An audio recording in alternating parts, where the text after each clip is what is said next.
This message comes from Jackson. Taxes aren't something you can only think about once a year. With investments, planning for tax day is year-round. Fortunately, Jackson offers tax-efficient products. Visit jackson.com for more information on how our products can make your tax bill a little bit less painful. Jackson is short for Jackson Financial Incorporated, Jackson National Life Insurance Company, Lansing, Michigan, and Jackson National Life Insurance Company of New York, Purchase, New York. Chicago, 2011. A cop is murdered. Police and prosecutors swear they have the trigger man. He swears he didn't do it. How far will each side go to prove they're right? Like it's just one bombshell after another, where you're like, what? The story of a PlayStation, a brain-eating amoeba, and the relentless pursuit of justice. Off Duty, out now. Listen wherever you get your podcasts. All right, ladies. When you've done the work, you want your hydration to do the same. Introducing new Gatorade Lower Sugar, now with no artificial flavors, sweeteners, or colors. And 75% less sugar and all the electrolytes of regular Gatorade, now available nationwide. Hello, and welcome back to the Psych Legal Pop Podcast. This is a podcast where we talk about popular culture through the lens of an attorney and a therapist. I'm Tess Brigham. I'm the therapist. And I'm Brooke Brigham. I'm the attorney. All right. And we are back with, and just like that, Season 3, Episode 4, Apples to Apples. Yes. Well, The show. Controversial opinion here. I loved this episode. You did? Interesting. I really did. Okay. Everyone's hating on the show so much. And it's like, but we're all watching it. So, yes, give it a chance. Like, look at, have an open mind. I went back and forth with it because I do think there were certain things that rang very true, very, very true about family dynamics and divorced parents and all of that kind of stuff. It's just, it's a little bit like, really, some of this stuff isn't there a different way to show this, that Harry is concerned about the future, or he's, I was listening to the companion podcast and they kept talking about how, when you see your parents getting older, it makes you think about your own mortality and it upsets you and all of that. But I just thought that was kind of weird. We're always thinking about our mortality. Yeah, seeing our parents get older. Yeah, all of those things do. But I don't know. I wouldn't be so angry at everybody about it. I mean, it just seemed kind of odd. He was so angry. And then poor Harry. I mean, first the peeing pants. I know. And now this. I mean, justice for Harry. Well, and also, we don't need to see men masturbating or having sex problems on this show. I mean, remember? We know you're in your 50s. You're in your 60s. We got it. Even we had to see Big, yes, masturbate in front of Carrie. Yes. Did you forget that? Yeah. I haven't forgotten. No. Because what we're forgetting is, since we last recorded this, we listened to Sarah Jessica Parker on Howard Stern. That's right. This was a week ago. So that's that's a whole nother report. I don't know if you want to do that at the front of the show. Well, I think we do. I think we need to. So when we drove up to see our father for Father's Day, we listened to Sarah Jessica Parker on Howard Stern, and Howard's biggest concern, his biggest issue was about Aiden and Aiden licking his hand. That was the first question he had, and it was how he began the interview and ended the interview, basically, which is, that's disgusting. Make him stop licking his hand. Get him some lube, please. Yeah, but when he said that, Sarah Jessica had no idea what he was talking about. Yeah. Because, big revelation, people, she does not watch the show. Mm-hmm. She does not like looking at herself. So she just decided, and then she said this, she was also on Call Her Daddy this week, and she said it again, and she said that basically the very first season of Sex and the City, she watched like a few episodes and couldn't stand watching herself, so she hasn't watched since. Mm-hmm. And this woman is an executive producer, whose job it is to look at the show, take notes, figure out, like what works, what doesn't. And she just refuses to participate. Then why are they paying her to be an executive producer? Yeah. Yeah. Well, yeah, it's a little bit of a sweetheart deal. Like a lot of shows will do this with their stars is let them be producers. And I get the sense that she's the kind of producer who she produces the things that she finds interesting, like clothes and then probably clothes and hair and makeup and the general look and maybe the set design. And she was getting into this whole thing with Howard Stern about the details of like, oh, well, she wouldn't still be reading this book. We got to move this book over here. And this book should have a mark over here and she should be at this far. It's like, so you're getting into the weeds with that stuff, but you're allowing someone to lick their hand. I mean, it's disgusting. I mean, that's the part that's crazy. And yeah, don't, as an actor, I think it's fine. If you don't want to watch yourself, I don't like listening to myself. I don't like watching myself at all. But if you're going to then take a producing credit, you got to at least participate in the show. And the problem is this now that we're seeing is that Michael Patrick King is so in love with her. And she's so in love with him and they cannot, do you know what I mean? They're blinded. And I think it's a big problem. And I think it's in these moments, what really bugged me about this was the bigness of Aiden, because I don't think he would have, I mean, I understood the discomfort and feeling uncomfortable and the worlds colliding kind of thing, worlds colliding. And there's that discomfort there, but it doesn't ring true that he would go to this really big place.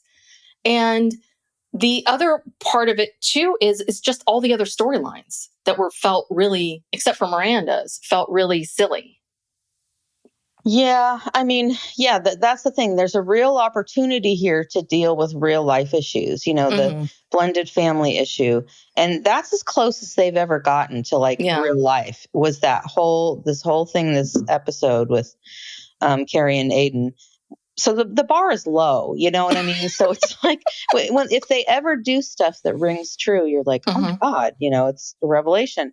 And then the stuff with Harry and Charlotte, that also is something that people our age really are dealing with, when aging parents and, thinking that, though, that's going to be me in, 20 years or whatever. That's a real thing.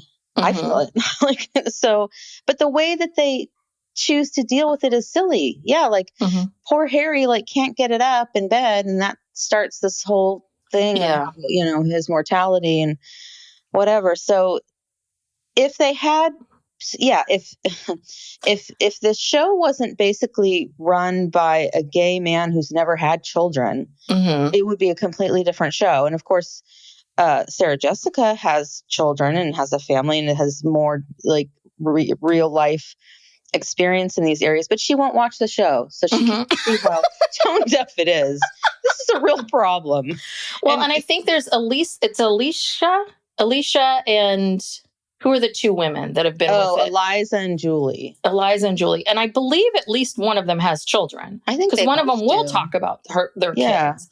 But again, I mean, I don't know. What really bugs me is, well, I've said this 4 times, so obviously lots of things bug me. But it's the Catskills 1960s humor, the jokes, the jokes that are made are really hacky. Yeah, and they're not clever. And I think that what was one of the things about Sex and the City that was interesting, where the jokes were funny. They were clever. They were interesting. And now it's just like, God, it feels like you constantly feel like you're going from one dad joke to the next. Yeah. And it's torture. Yeah. And we were talking about how Darren Star, who was the showrunner for Sex and the City, he's not involved in this project. And I don't know if that's part of it. I'm not really sure what a showrunner even does. Well, they run the show, basically. They do everything. They're basically like the big boss at the show. But did they have anything to do with the creative part of it? With the writing? Yeah, some will, some won't. So, but most of the time they do. They do have power. They do have direction. But it sounds like, well, Michael Patrick King directs all of these episodes. That's, I think, also a problem. I think you need other people's perspectives and points of view. Yeah, for sure. And again, Carrie could give him that. She even said, Carrie, Sarah Jessica, She even said that he asks her from time to time, I think he's sort of given up at this point, asks her, please watch this episode. You know, I want to get your take on it or whatever. And she just doesn't. And I just find that that's really disappointing to me. Like, yeah, it's just, you don't care enough to, yeah, I don't know. Yeah. I mean, I think that she, I think it's hard to stomach because you're a little bit like, this is in your obituary that's already been written, I'm sure. Your obituary will start with this. Yeah. This is the thing that this is your legacy. This is your legacy. This is the thing you're most associated with. You had this great show that you left, and then you decided to make these movies. Okay, you made the movies. All right, fine. And then you decide to come back again and come back to the well and say, okay, we're going to break this and we're going to change it up again. You know, you've dined out on this a lot. So you're not even going to bother paying attention. It's just a little bit like, this isn't some side job you have. Yeah. No, that's why it's so disappointing. It's like, wow, it's just shocking to me. Yeah. And also, I know I say this every week, but Kim Cattrall is a really huge loss. I think she's a huge loss. She really is. Nobody. Yeah. Seema is really not cutting it. And Seema and LTW together and, you know, all of it, none of it. It's like, you know, it's not the same. Yeah, it's not. So anyway. All right. Well, then we're going to keep talking. We're now going to talk about it for an hour. It's not going to stop us from watching it and talking about it. All right. So we want to keep the Carrie and Aiden stuff we'll do that last, but let's start with some of these other ones. Let's start with Seema, because my first note is, what's the point of this? Yeah. Well, you know, it's interesting because I was listening to Heather McDonald on Juicy Scoop talk about this, and, you know, she's a former realtor, and she made a lot of really good points that I actually never thought of. She's like, if Seema's a top realtor, wouldn't Ryan Serhant and Seema know each other already? Wouldn't they have been at open houses together? Don't all people know or know of each other? And just all of it, like, just, Like, why is this the way they're handling all of this? Like, pretending like they don't know each other. And this guy, he's the majority owner. Your name is on the wall. Yeah, he's the majority owner. Like, and so he can just sell this whole thing right out from under you, and you have no power at all. I guess not. I mean, it sounds like they had some deal that he didn't really honor, because she said something about how he was supposed to give her more notice or something, or give her, like, I think, like, a right of first refusal, you know, to buy him out. And he didn't do that. He clearly just bypassed her and sold it to Ryan Serhant. So, and did you hear on the again? They think this Ryan Serhant casting is like a coup. They think like this is just the most brilliant casting. I'm like, okay, maybe he's a big deal in New York. I could be very, very wrong. I don't really watch that show, $1 Million Listing New York, but like, we're supposed to be impressed by this guy? Yeah, like, by a Bravo celebrity. Yeah. I mean, okay, great. He's done big things, but pick someone who's kind of in the New York circles. That would be kind of cool to see someone who's really known for being a big shot, hot shot. Well, I don't know. I think he is. I mean, that's the impression I got. Like, and I've heard before that, you know, he is a real, you know, that's why he was on that show, that $1 Million Listing show, because he really is like a top, you know. Yes. No, I'm not disagreeing with that. What I'm saying is that really, like, you all pride yourself on your interesting casting. Why at Bravo Celebrity? Yeah, I don't know, because people know not to get into, but this whole thing is it's so dumb, it's so weird, and this whole thing of, like, does a millennial not know what Jerry Maguire is? No, I mean, yes, they don't. In the writers' room, like 30 years old or something. I guess not. I just felt like I knew when I was younger. I knew what things were 30 years earlier. I don't. Okay, fine. It is. But it's just, it's a dumb. Where are we going with this? Yeah. Where's she going to go? I mean, yeah, I don't even care. I don't even care. I don't care where she goes and what she does. I don't care. I'm not vested in her one bit. Yeah. Yeah. So moving on. Yeah. It's hard. It's really, really hard to be invested in her at all. At all. Okay. Where should we go now? Oh, LTW? Because this is another one that I'm a little annoyed with. Well, yeah. I mean, is this a setup where she's going to be tempted to have an affair? So yeah, she's trying to replace Grace, and she gets this resume that's just perfect, and the name on the resume is Marion Odin, and she assumes that's a woman, and then in walks this hot guy, and you could tell, like, because she gets a little giddy, and where is this going? Well, yeah. Where is this going? Are you just bringing him in? Okay. So where will this go? And in the writer's room podcast, they talk about this. And I don't think that they're wrong. That people are like, work is very much where married people get into emotional affairs and sometimes real affairs. Like the workplace is right for those kinds of things. So that's interesting. But the other part of it I didn't quite understand was this whole thing. And what they're talking about is this idea that's been talked about more and more about men and women who have been married for a long time sleeping apart. I myself would like to sleep apart from Steve. Steve won't let me. Nor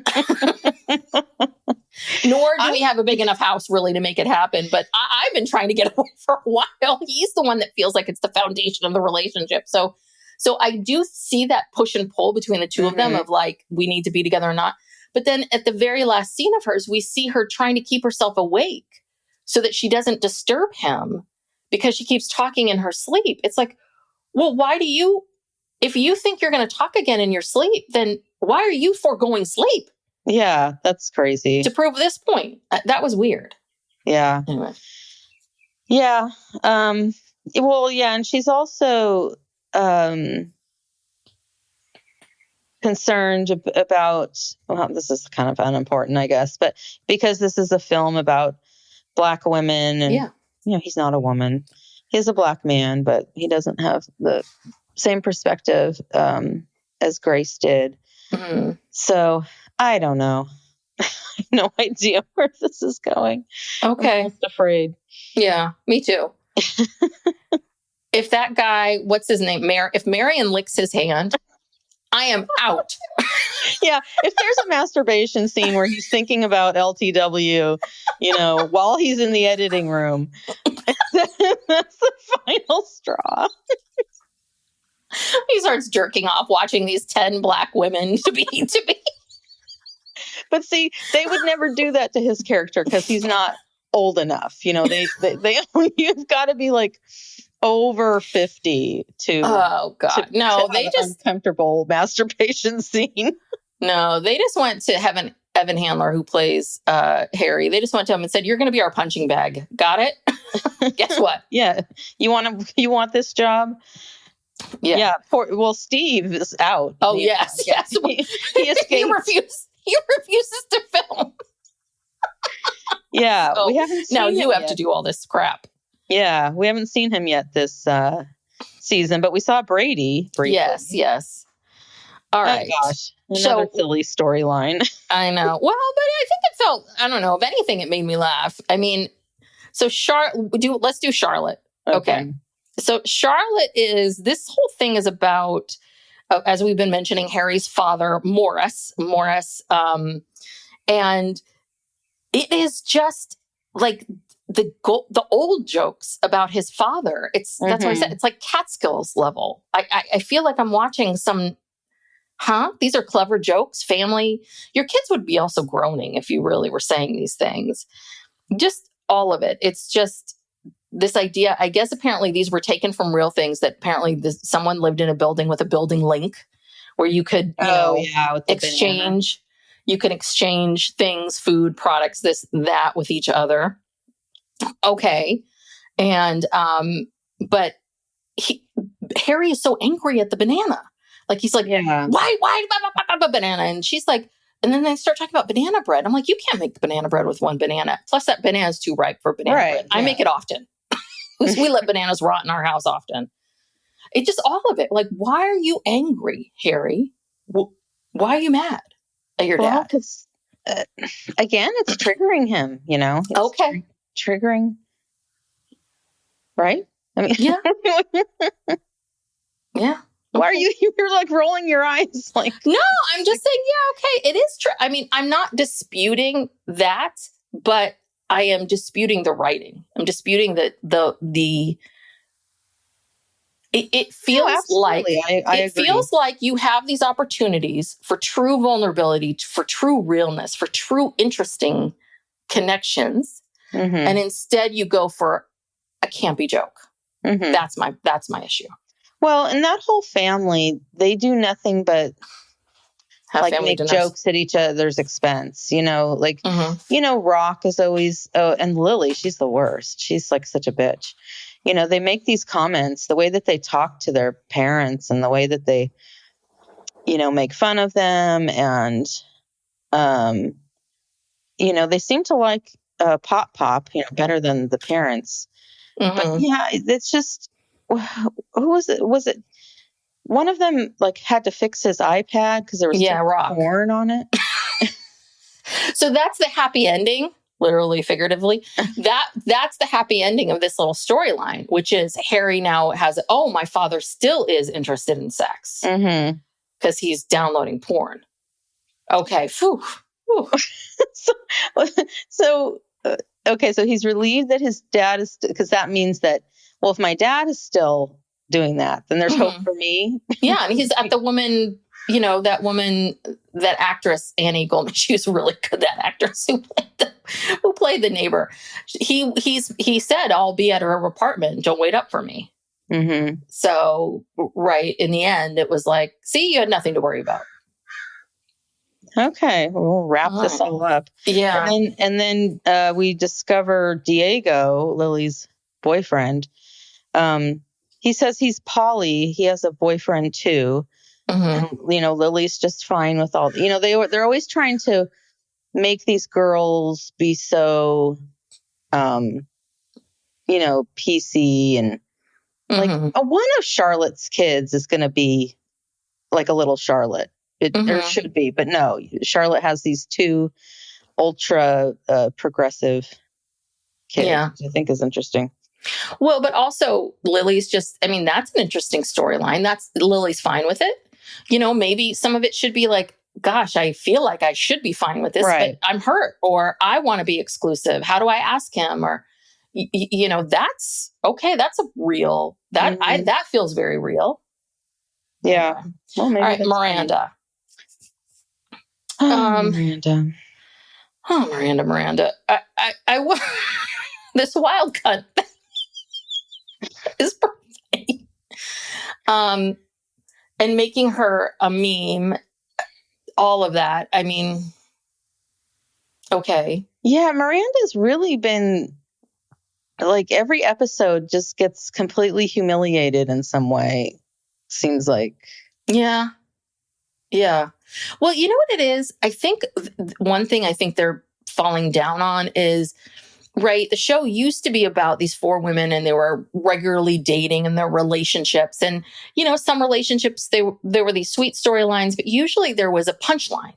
Like each guy, right? The guy who kept bringing her home, the guy that wanted to watch porn and act out everything in porn, the guy who's, who brought him home, wants to have sex in the hallway or the basement, or, the parents coming home and watching. Like everyone had some little quirk. So it's almost a little bit like they feel this need to be quirky, oh, we have to have these quirky storylines of these men who are just behaving badly or doing weird things.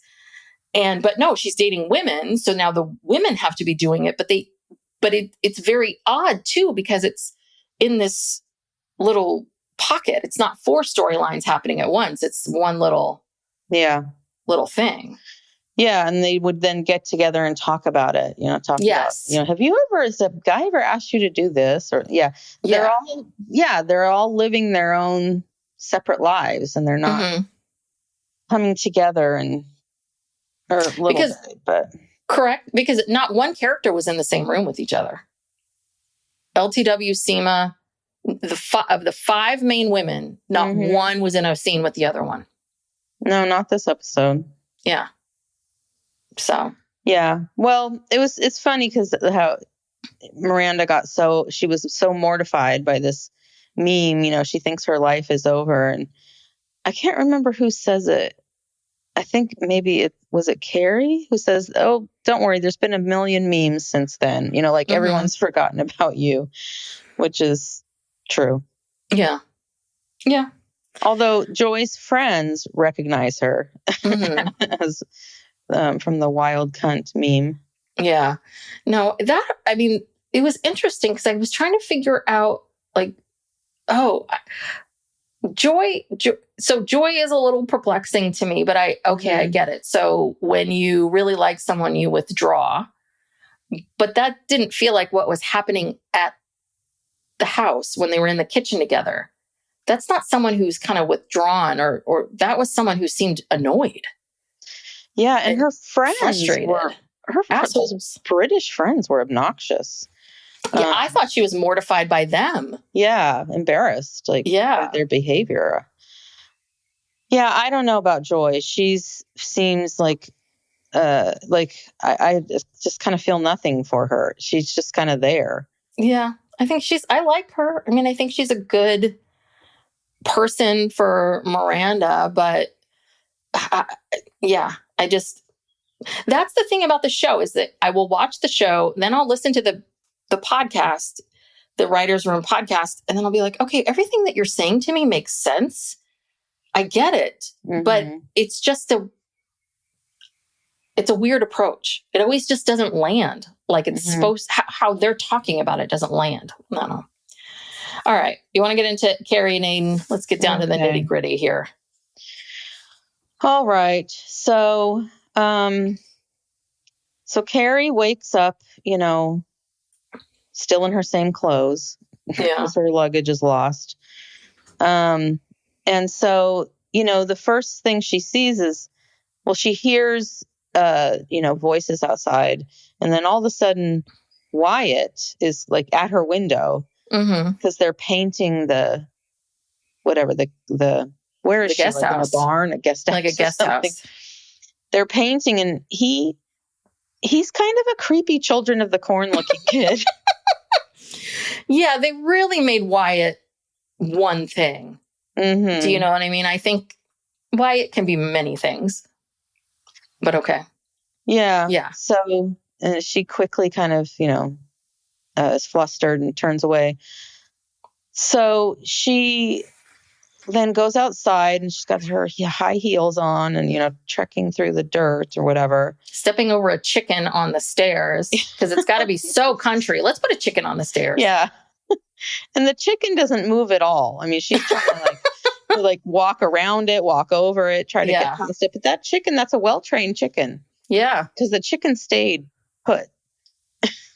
Yes. That chicken, unlike the rats, probably has like a union. Unlike it's a much more seasoned this is a seasoned chicken. So the middle son, Homer, he's too happy. Yes. Because again, I have a child about his age who I think Homer is probably like 17, 18, something like that. Yeah, not that happy.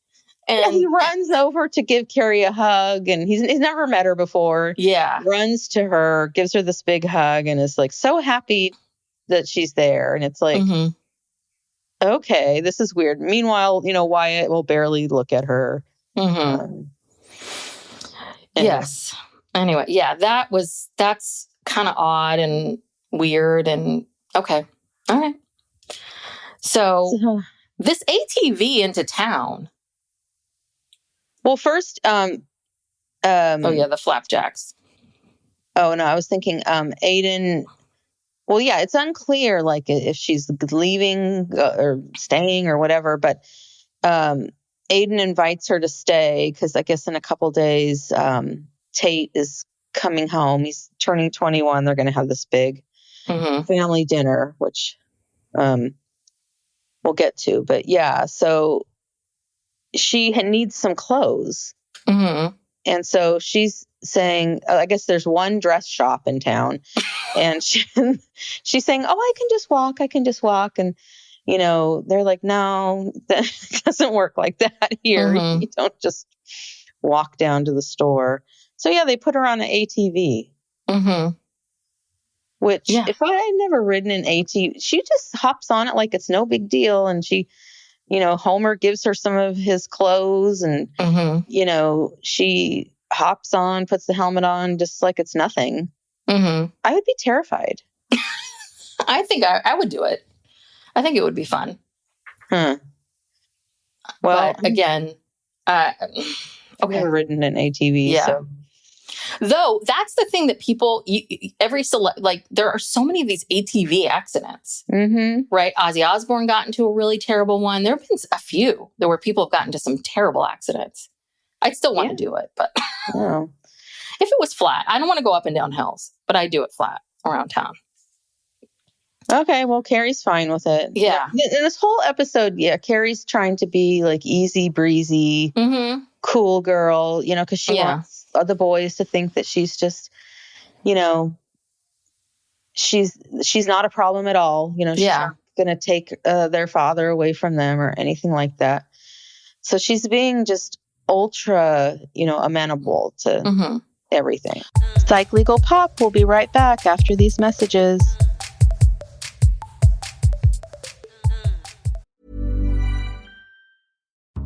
Chicago, 2011. A cop is murdered. Police and prosecutors swear they have the trigger man. He swears he didn't do it.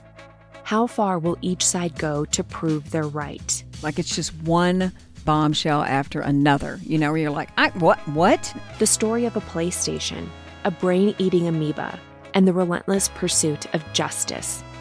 Off Duty, out now. Listen wherever you get your podcasts. Does your day move faster than you can keep up?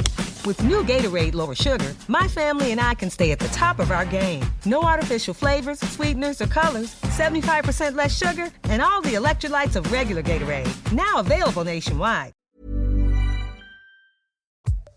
Well, one thing is, again, in the writer's room, they talk about this, which is they wanted to make it so that it felt like we're in Aiden's world. Right. We're not in New York City. We're not in Carrie's world. We've always seen the two of them together in her world.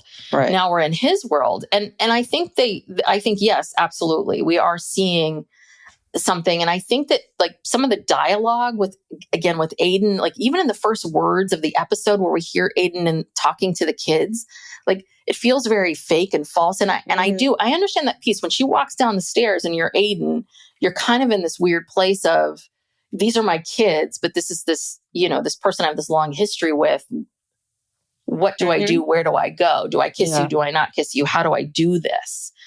And I think all of that is very, very real. It's just the level at which they brought Aiden to. I don't know. Aiden is very uncomfortable. I mean, Carrie seems very comfortable. Unless this is a complete act. She seems very comfortable. He seems very uncomfortable. Yeah. The whole time. Yeah. But I love this part where she goes to what she calls the Sister Wives dress shop. Yes. We got a Sister Wives call out.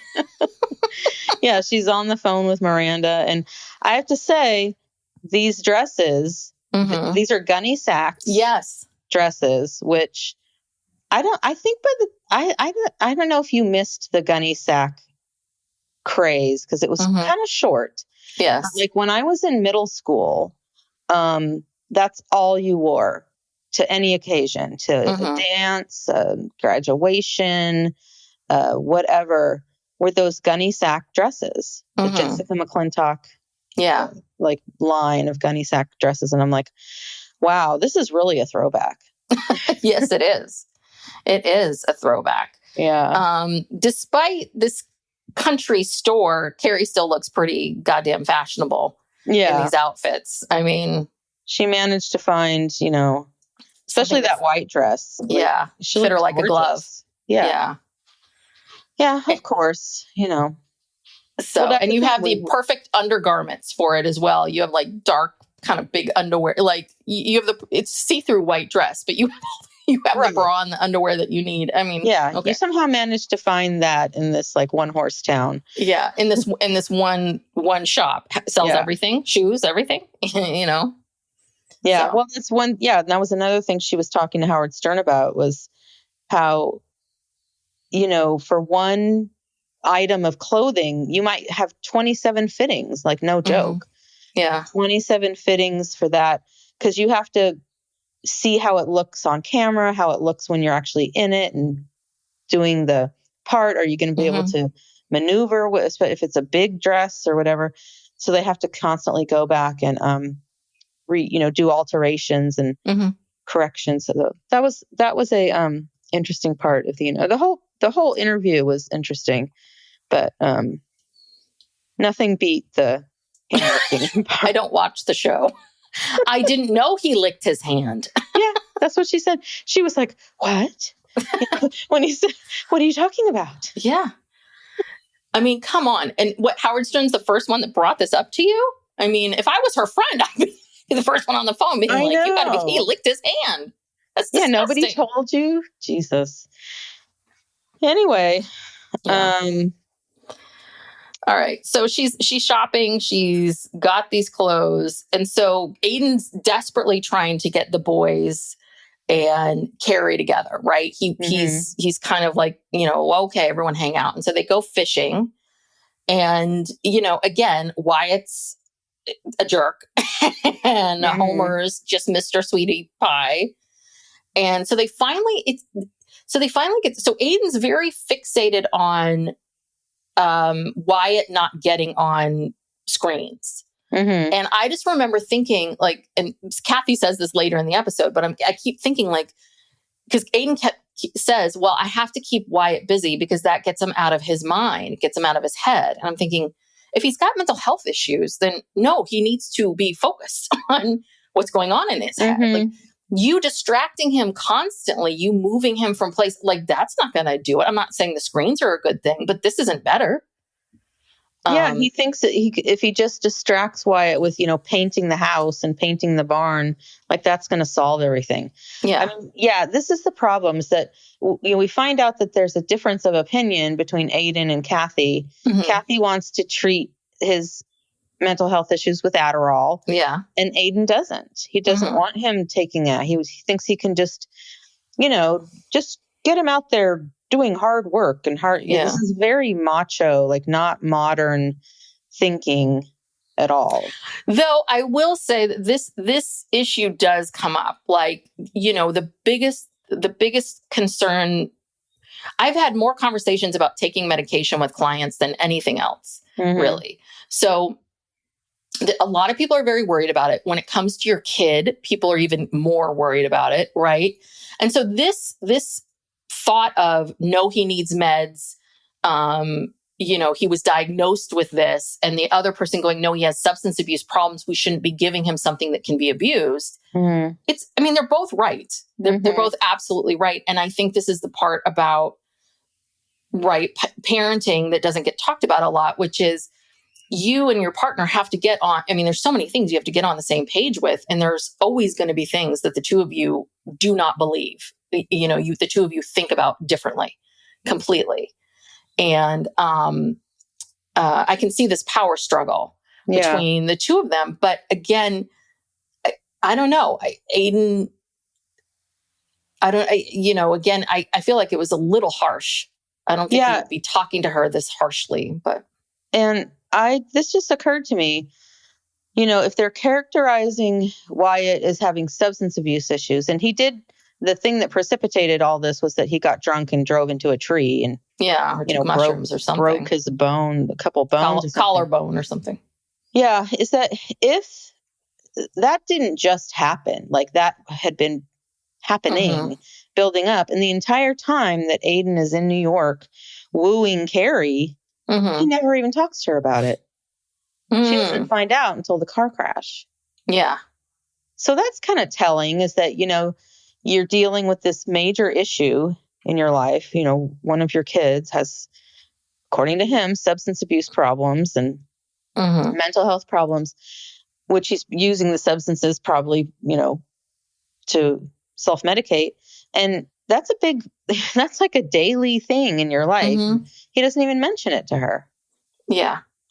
Yeah. Yeah. Well, one person, they were talking about this on the podcast, where one person, apparently, I guess people have been coming up to Michael Patrick King saying, I think Aiden is a narcissist. Like there's this new theory that Aiden's this secret, covert narcissist that we've never realized or recognized until now. What would be the evidence to support that? Like what has he? Again, that's not my opinion, but no, I don't know. I'm just asking, like, if you can think of anything. Well, I definitely think there is something secretive. If really exactly what you're talking about, there's something very secretive about what's happening here between Carrie, this life and this other life with his kids. It could be that. It could be, a lot of people felt like him walking up to her at the end of last season and saying, give me 5 years, or sort of, ripping the rug right out from under her without ever forewarning her or telling her. And just, do things do things the way I want you to do them, do things how I want them to be done, kind of thing. I don't know. I don't really think that that's what it is. I think that what we're really seeing is two people that, love each other but have made totally different life choices, like live very different lives, and trying to figure out, like, how do we come together and do this, and can we? Because I think this was a really good example of, what's that song? Sometimes love just isn't enough, right? That this is one of the things about getting older that you recognize, which is that things are not so black and white, that there are people out there that you may love and care about and feel like we have this connection, but you're not with because of various circumstances, because, we live two different lives and our priorities are different. I think that's like a big thing with Carrie and Aiden is the priorities are different. One of the things when she asks him about the table, they have afternoon sex, and she asks him about the table, and he's like, what table? And I think that's a great example of that, of like, for him, he's just like, I'm dealing with my kids here. Right. Like, I'm not stressing out about a table. Like, I don't care. Even though I'm a furniture guy, I don't care. Yeah. And she was simmering over that for, how long, days, weeks, or whatever. I can't follow the time in this show, but yeah, no, they're all the things that it's like all the things that she's thinking about are not at all the things he's thinking about. And, and they really don't get each other. It seems like they have great sex. They have great chemistry. They have when they're just bantering or whatever is fun. But when it comes to like you said, like major life choices, how you live your life, what you do, it didn't work the first time. He wanted to remember the second time. She cheated on him the first time. But the second time. In the previous series, remember when he wanted her, he had that cabin up in Suffern. Yes. And she hated it there and he loved it. And they always had a difference of style, taste, everything. They're not compatible. She was much more compatible with Big. Yeah. They wanted the same kind of lifestyle. Yeah. Yeah.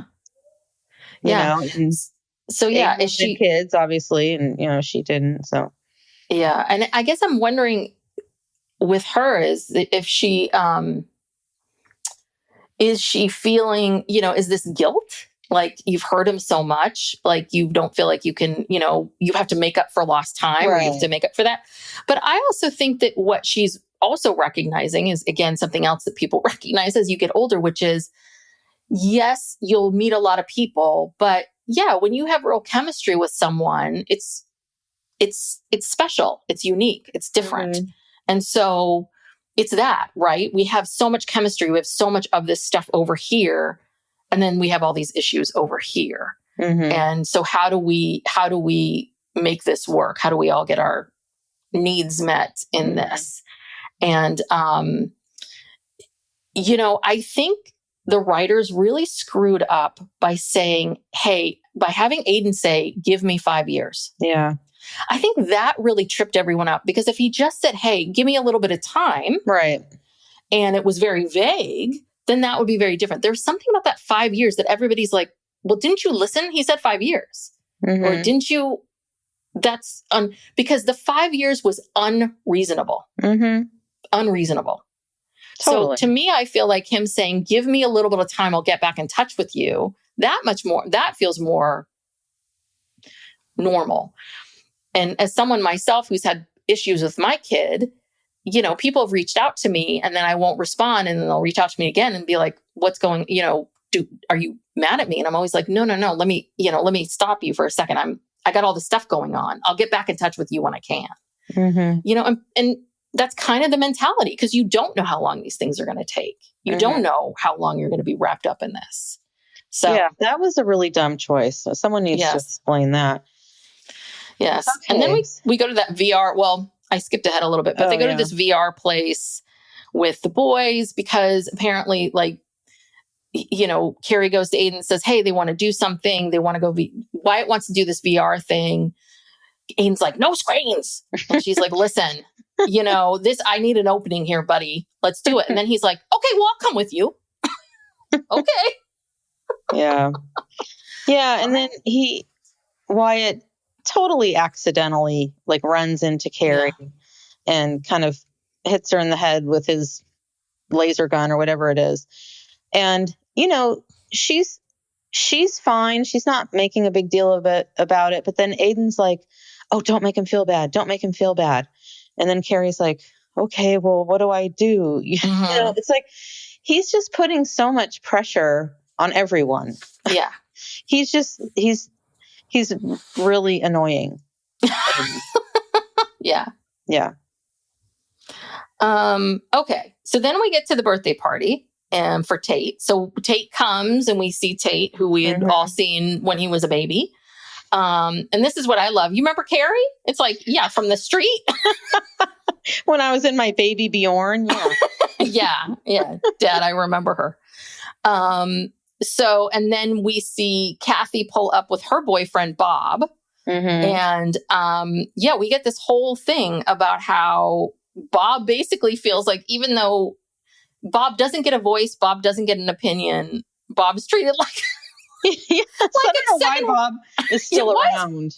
Why is Bob putting up with this shit? You're a little bit like, Bob, what's up with you? Yeah. He tells Carrie that after 4 years together with Kathy, it's finally starting to feel okay. Yeah. 4 years he's been, and this is where we really get the inside scoop on the dysfunctional family. I mean, the arguing, and anyway, so Bob, he's the one who tells Carrie that there's this difference of opinion between Kathy and Aiden about the Adderall that Aiden doesn't approve. And then Carrie, immediately has to go tell him, oh, I'm sorry, I had no idea, when Kathy called, blah, blah, blah. But I think this was a real moment of a parent and a non-parent moment, which was this. She immediately gets up, and the writers are all saying, see, she goes right to him. She goes right to him and addresses the issue. And I'm thinking to myself, the lighting of the candles on a birthday cake for a kid's party is a critical moment. Right. It's a moment of stress. Yes. And it's a moment of stress and anxiety. And I think any parent who's listening to me right now knows it is like, you've got people in the other room. You got to light these candles. You got to sing happy birthday. It's a lot. It is a lot. Pressure. It's a lot of pressure. And she goes, right. I mean, he's sitting there trying to light the candles and he looks at her and goes, not now. And I'm like, yes, not now. I'm with you on this. Not now. This is not you. Really? You're going to bring this up now? I know. That felt really tone deaf. But I think a very person with a kid, person not with a kid. Yeah. Anyway. Anyway, so I forget what happens when they're actually eating, if there was any tension or if that was later. We don't see the eating part. We never see them eat. We go right from the cake part to them playing apples to apples. Mm-hmm. Yeah, and Wyatt loses his shit during this game. And so I thought what was very real was the other brothers, the way they were reacting. Because this is something, we don't see this a lot. We don't see this enough, which is, Wyatt impacts everybody. Wyatt impacts both the brothers, the brother that would like to have a nice birthday, the brother that's home, in these family dynamics when you've got, Homer being so happy in some ways, there's a little bit of this kind of, might have been an acting choice or a choice really, which is usually if you have one problem child, then someone else the other kid feels like they have to be perfect. Right. And they're the ones that don't ask for anything. And then they grow up and they don't learn how to ask for anything because they've had this other kid. They get, that other kid gets lost a lot of times, and it's not particularly fair. But it happens because all the attention and focus goes to the kid who's the quote unquote, the identified patient or the problem in the family. Mm-hmm. So I thought all of that was very right on. The brothers kind of egging him, being like, you are being annoying. You're doing this. You're doing that. You're making this hard. And basically whatever facade Kathy and Aiden had just lost it. But it was just all the stuff that leading up to that with the apples to apples, like Dad's goofy dance moves. And then Aiden has to stand up and pretend to be Elvis. It's just, I don't know. Yeah, it was like, I felt like they were overcompensating. It's like, God damn it, we're going to have fun. This is going to be fun because Carrie's there. They've got to put on a show for Carrie. Bob doesn't even get to play apples to apples. They put him in the corner. Wants to. I don't think he wants to. No. Bob stays, over here. Bob drinks in the corner and looks at his phone. That's how he's learned to deal with this. Yes, with this family. After 4 years. Yes. So, everything goes sideways, and Kathy's saying this is why he needs to be on meds. And then out of nowhere, I didn't even see Wyatt slip out, but he slips out of the house, comes around to this big window that they're all sitting near, and breaks the window with like a hatchet or something. No, it's actually, I think, a paint roller. It's like, fuck you, Dad. You're going to make me paint all weekend long. I've been taking this thing. Yeah. And then Aiden says something about how it was too soon, which I guess I'm assuming too soon to bring Carrie around. Or all these people. I kind of thought it meant Carrie, but I don't know. No, I think it was too soon. I think you meant like too soon for Carrie or too soon in all of it. Again, I think the stuff between him and Kathy is very, like that conversation is very, very, very real. But I don't know. I think they're making Aiden very one-dimensional. And I think that's right. I understand his character obviously would be uncomfortable, but I just don't think he would be, I don't know. I just don't think he would go to these extremes, these really like these extreme highs of like being the goofy dad to these extreme angry, not now, Yeah, no, I know what you mean. Mm-hmm. It's just a lot of tension. And then Carrie basically is like, she didn't at first, she didn't really believe that Aiden needed to be there, this 5-year thing, but now she does. Yes. Now she's like, oh, okay. I get it. I get what, you have a problem here. Yeah. And she gives him the key. And of course she says, use it when you need to, when you can, but not out of guilt. So, is she like, this is interesting. I don't know what she's saying. She says, the boys aren't coming, not for a while. No more games. I love you and I'll be there. Well, I think, she's finally speaking to what everyone's saying. It's like she's finally waking up. And again, I think that if you hadn't said 5 years, If he hadn't said 5 years, this makes a lot of sense. This would make a lot of sense of, oh, I thought this was going to be like a couple months, or we were just going to hit pause. And she said that all the beds are in the hallway, this and that.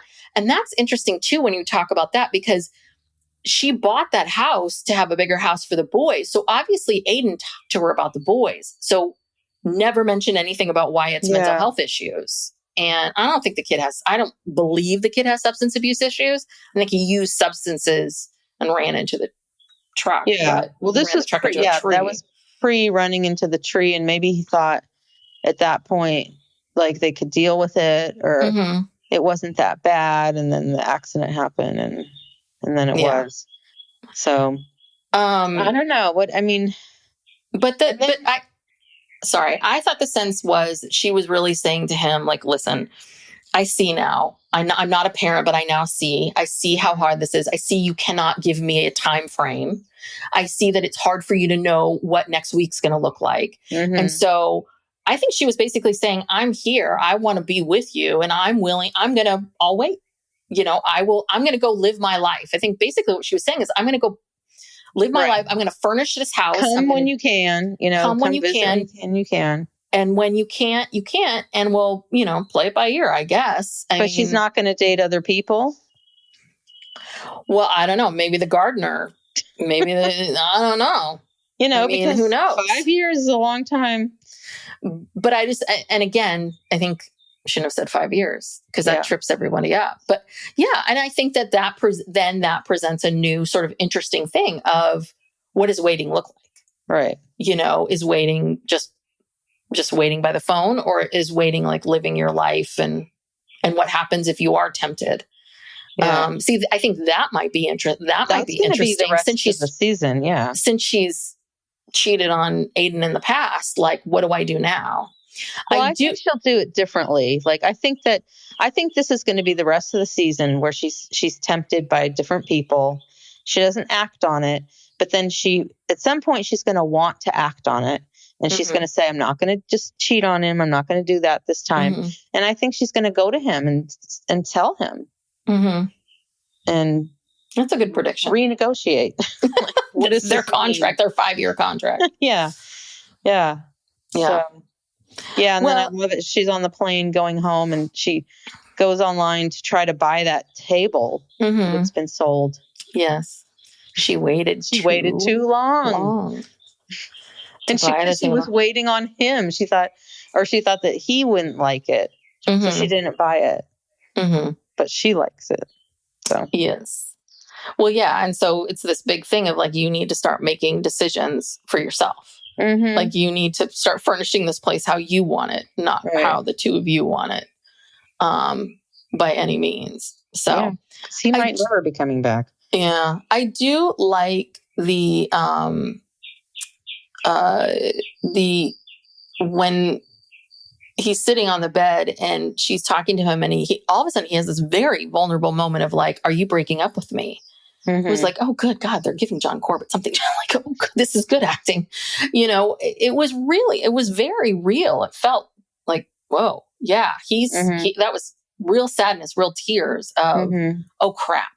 Like, because I think Aiden feels like I'm blowing this. And I think, again, this is more of what the Aiden that we've seen. The Aiden that's like, give me 5 years, is not this person. I think what we're seeing is much more of, okay, this is who he is. So I don't know. Maybe I'm an Aiden apologist or something. I don't know. I just don't see him as being an evil person. I just think they have very different. I think they're just very different people that like different things and have different lifestyles. And I really never believed that a guy like that would be living in New York. He never felt New York to me at all. No. Or he would be living in New York for like 5 years and then be like, I got to get back to the farm. Oh. Yeah. I don't know. We'll see. Anyway, we'll keep watching. We'll keep watching and criticizing and complaining and listening to the podcast. And listening to anything Sarah Jessica Parker has to say. Yes. Any interviews. Yes. All right. Well, if Thank you so much for joining us here. If you're watching us, hello. We are now on YouTube. If you're not watching us, go check us out on YouTube. Subscribe to our channel. We are, really finger on the pulse with this YouTube thing. Let's see. Please, if you enjoy us and enjoy our content, please give us a 5-star rating and review. Those really do help us. You can subscribe to the podcast so you always get all of our shows. We're covering, and just like that, on these come out on Monday. And then Thursdays, we are still doing our various documentaries. This week, you will get, we're going to be covering Call Her Alex, and we will have an update about the Karen Reed trial because there was a verdict this week as well. So go check those out.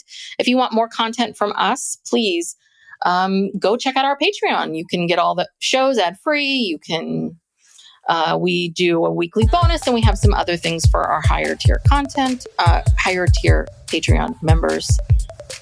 Yeah, I think that's it. Yeah. Is there more? Thanks, everyone. Thank you so much, everyone. We'll see you next time. Bye.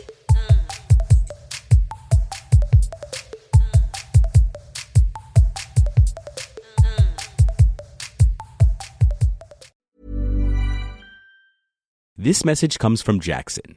Taxes aren't something you can only think about once a year. With investments, planning for tax day is year-round. Fortunately, Jackson offers tax-efficient products. Visit jackson.com for more information on how our products can make your tax bill a little bit less painful. Jackson is short for Jackson Financial Incorporated, Jackson National Life Insurance Company, Lansing, Michigan, and Jackson National Life Insurance Company of New York, Purchase, New York. Does your day move faster than you can keep up? With new Gatorade Lower Sugar, my family and I can stay at the top of our game. No artificial flavors, sweeteners, or colors. 75% less sugar, and all the electrolytes of regular Gatorade. Now available nationwide. Acast powers the world's best podcasts. Here's a show that we recommend. This season on The Dream. Supplies are being provided by nurses who run out in the middle of the night and purchase diapers. But a hospital is still charging as if they still have these items. We are digging into every topic we've ever wanted to cover on this show. It's a spinning plate analogy. The second that you stop spinning those plates, that crashes. So you can never stop working. The Dream Season 4 comes at you weekly starting Monday, January 20th. Acast helps creators launch, grow, and monetize their podcasts everywhere. Acast.com.